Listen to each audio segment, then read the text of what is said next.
Hello everyone, watch this review here with a look at Elizabeth from NECA's BioShock Infinite line. Now, I guess BioShock Infinite still isn't quite out yet.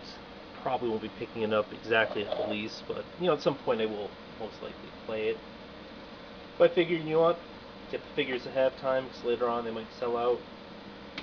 Might, have a hard time getting a hold of them if you do end up liking the game and you just want a collectible for the shelf. At any rate, when I first saw the promotional images of Elizabeth, the character looked a lot better, or the figure looked a lot better.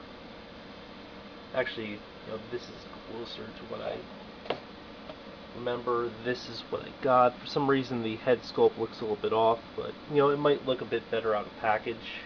Not 100% sure. Packaging-wise, it's just very basic stuff. We have a little insert here with the character's face. I guess a little blimp in the background at the top there, and in the back is just a promotional image of the figure with a little read-up. NECA really didn't go all out with this, but hey, you know what? I don't display in packs, so I don't really care. Hold on a second till I'll get her out box.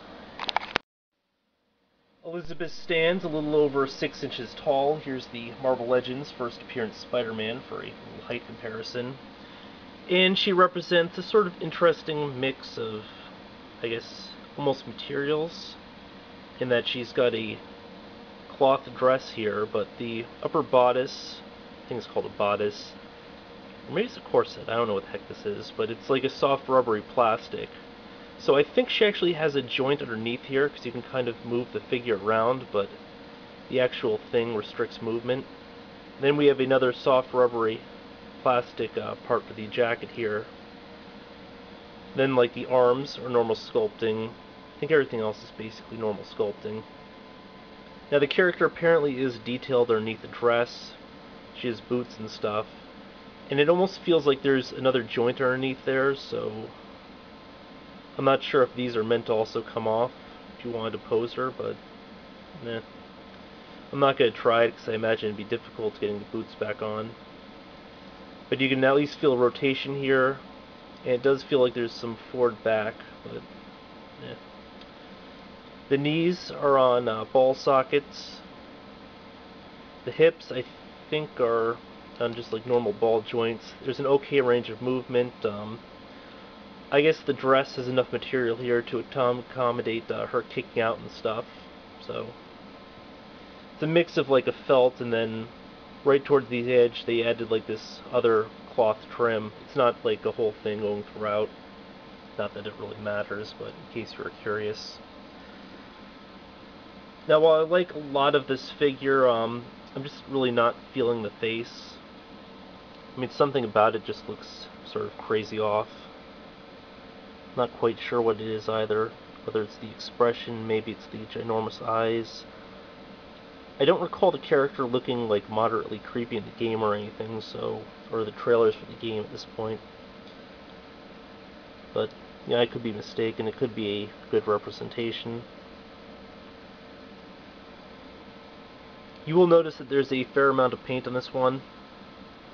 We have some black highlights throughout the, I guess, jacket, just to give the illusion of shadowing. There's some sort of an additional texturing which gives this sort of glossy look, but it's like a deep matted gloss.